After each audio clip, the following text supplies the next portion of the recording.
Hayden here from Arsenal Pass, back again for fabtcg.com and bringing you two more deck techs for this Blitz Dynasty gameplay series, this time in the form of two powered up, fully powered decks, Dash and Prism.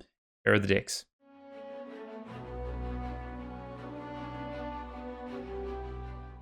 Hello everyone and welcome back to the Flesh and Blood YouTube channel. It's Hayden here from Arsenal Pass, covering a deck that we're playing in this Dynasty Blitz series between myself and Brendan Patrick. And I've got the Dash deck, this full-powered Dash deck that we played into Prism for this event. Now, this deck is pretty interesting. You've got a lot of different pieces of equipment options and a deck that's built around this idea of Construct, Nitro Mechanoid as a pretty good win condition to some of your key matchups. Now, the deck is not built all around that. It has a lot of different options you can play, so I'm going to talk through some of those. I want to start by talking about some of the weapons, though, because we do have access to Teklo Plasma Pistol, Hanabi Blaster, and Plasma Barrel Shot. Dash has access to a lot more weapons than it used to as sets have come out, the latest being Hanabi Blaster. So in terms of where you're kind of playing these weapons, it really depends on what you're trying to do in the matchup. Hanabi Blaster is a great piece of equipment if you think the game is going to be sort of 4 turns. You're just going to be attacking with your 5-card hands, running damage into your opponent. Hanabi Blaster being free allows you to actually not pay a card to attack with your weapon and have this really explosive go-wide turn. On the flip side of that, Plasma Barrel Shot, maybe it's a bit more grindy. You're playing in something like a Guardian and you want to set up. That's where I'll be playing the Plasma Barrel Shot. You're sort of blocking in, taking turns off, maybe playing a card here. And that way, maybe you're not going to get the cards on Hanabi Blaster, the counters on Hanabi Blaster by attacking every single turn. So default to the Plasma Barrel Shot in that situation. On the other hand, Teklo Plasma Pistol, I like this into sort of matchups where you want to make your high octane count. Matchups, where you're going to be attacking a little bit, but you're, again, not going to keep 5-card hands, but you don't have to be as worried about setup as you might with a Plasma Barrel Shot. So against decks not like Guardian, but maybe a mid-range matchup, a Dash Mirror, Rhinar, things like that, I'd be playing the Teklo Plasma Pistol. In terms of our equipment, you can see we've got these 4 laid out in front of us, the Mechanologist equipment. These are going to help us with, of course, the Construct Nitro Mechanoid, which we need to be able to play it. So that's kind of the default if we're on a plan where we think we're going to be doing a bit of setup again, similar to what we talked about, and playing out that Construct Nitro Mechanoid. These are going to be, of course, crucial to do that. And again, those are in matchups where you're worried about fatigue, because of course boosting, really fatigue can set in. So you can actually set up this pretty cool in-game combo with a Nitro Mechanoid and a high octane. Of course, not once per turn attack on that Nitro Mechanoid, so you can come in multiple times off a big 5-card hammer, something like a high octane. It can actually threaten 30 plus damage pretty easily. And then we have some access to some sort of anti-Kano tech, I guess it is, in this form of the Spellfray equipment. Play those alongside of your Arcane Barrier. And we've got things like Crown of Providence, where you're not going to be focused on Construct Nitro Mechanoid, more about your opponent's on-hit effects. Those are more relevant things, so you run that in. And then Gambler's Gloves. We've got a free spot in the sideboard here, so play a piece of tech against KO. Wouldn't play it against Rhinar, we're just running the normal arms, but against KO you can play that. Let's look at some of the main deck options here. We do play quite a few items that we can hit off things. We've got BIOS Update, that's a new card, really powerful card, that Nimblism plus as I like to call it. So you've got these Hyperdrivers in red and blue, this Teklo Pounder as things that you can hit off that. Now, you can also start with either the Hyperdriver or the Teklo Pounder, depending on the matchup. So a matchup where I'm really looking to get this Construct Nitro Mechanoid, that might be my plan in that matchup. That's where I'm going to look to Hyperdriver. Again, these matchups where I'm a little bit worried about fatigue, think my opponents can block me out, a bit slower, Kasai, Nitro Mechanoid is definitely something you can set up against the Guardians as well. Primarily Ultim, although they are a bit more aggressive these days. Mid-range matchups, things like Kasai in particular.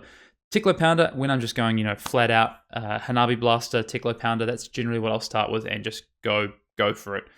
In terms of some of the other things we've got here, we've got Sparky Genius to go and find those. A lot of just really good boost attacks, and we do have this Blessing of Ingenuities as well to help us set up those Construct Nitro Mechanoids in more grindy games. Boost some away, set some up, they go to the graveyard eventually. Blessing of Ingenuity into that Construct Nitro Mechanoid out of Arsenal can be really, really powerful. In terms of our blues that we have over here, pretty standard, just a lot of really good boost cards. Like we say, we've got Crankshaft, new card that's going to help us keep those hyperdrives around for longer, and then just those items we talked about. So that's the deck. It's pretty straightforward in I guess the reds, the yellows, and the blues, but where it gets a little bit funky is around what weapon you choose to play and whether you're playing for a construct sort of game plan, a high octane game plan, or you're just playing full out sort of aggro boost dash that you've seen for formats past since Crucible of War days. So that's the deck, and you'll get to see this in the match we're playing against Prism.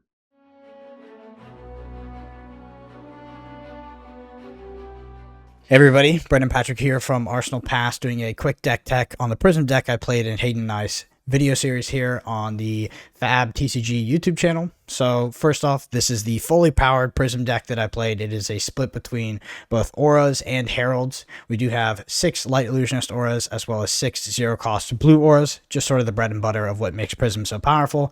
These cards have Spectra on them. You can potentially double aura your opponent, which is the most powerful thing you can be doing, whether it's in Blitz or Classic Constructed. After that, the real backbone of our deck is going to be this Herald package, right? So you have 7 red Heralds here, the sort of standard light illusionist Heralds, as well as some new cards here from Dynasty, right? Phantasmal Symbiosis, effectively another yellow Wartune Herald. But the text on this card is definitely is significant, right? So if you're playing against a deck that has somewhat predictable poppers, right? We can use Runeblade, for example. You can play Phantasmal Symbiosis, potentially name something like Runic Reclamation, which you might not be seeing in Blitz, but if you played Classic Constructed, you know that card quite well. If you've played Prism, you can name that card and make it an illusionist card, therefore the Phantasm does not actually trigger. So Phantasmal Symbiosis, pretty good. I think that this card would be very playable if it had no text on it, right? Just another 1 cost, 1 for 6, go again effectively with Luminaris. Super good. Spectral Prowler. This card is a little bit more narrowed. It is a yellow that blocks for 3, but you do need a Spectral Shield in order to give it go again, which is very reasonable with this deck, but this card is probably one of the ones I'm kind of iffy on from Dynasty after playing with it a bit. At least in this shell, right? It might be better in a more defensive shell. Next up, we have Tome of Veo and Blessing of Spirits. Both of these cards do have ward on them. You need to set them up in order to get the benefit from these cards on the following turn. I find that in Blitz, it depends what you're playing against, right? If you're playing against something like Mechanologist, these cards are not very good to be played, to be honest. It's very likely that they're just going to get soaked up by one of these longer 3 to 4 card long combat chains that Mech will present you with, and I can find these cards to be a liability. Against most other decks that aren't the fastest aggro decks in the game, these cards are fantastic, and I loved inserting them into my Prism deck from Dynasty. Soul Shield, Water Glow Lanterns. Water Glow Lanterns is a fine card. You could potentially sub it out, but it might fit better in a more Spectral Shield oriented deck. There's an argument that from these Prism cards, you could probably build like an Iris of Reality deck, more utilized around Spectral Shields. I do think that maybe Luminaris might be one of the best weapons in the game, so it's kind of hard to not play it, right? And lastly, we have Invoke Sarai. I think this is actually the best card printed in Dynasty, to be honest. It does look like it might be a little bit hard to get off, right? You need a Spectral Shield, but that's not a big ask when you're threatening what looks to be 12 points of sort of, right? So it attacks for 4, it potentially heals for 4, and then it has ward 4 on the following turn. That's an incredible amount of value to get out of a single card, and I think that most games where you land Sarai, you'll be probably winning the game. Worst case scenario, it's a yellow that blocks for 3, so that's not a big downside in Prism. For equipment, we do have access to Celestial Kimono and Wave of Reality. I think that you can play these cards against mid-range decks and slower decks, particularly Guardian. I do not think that you can play these against something like Mechanologist or potentially Chain. They're just so likely to get destroyed even on turn 0 that I think they're a bit of a liability, and I would opt for the Fiendal Spring Tunic and potentially Goliath Golem or something like that. And finally, we've already pointed to it quite a bit, but Luminaris is really what makes our deck function. It's what's made Prism the powerhouse that it is since its inception. So great weapon, does facilitate pretty much everything this deck is trying to do. Like I said, let me know what you think in the comments below in terms of Dynasty cards and how they've affected Prism and Blitz. Can you build that Iris of Reality build deck now? And what does it look like? Is it good enough? And can you ever justify not having Luminaris in your Prism deck? Anyway, let me know in the comments below, and hope you enjoy the gameplay.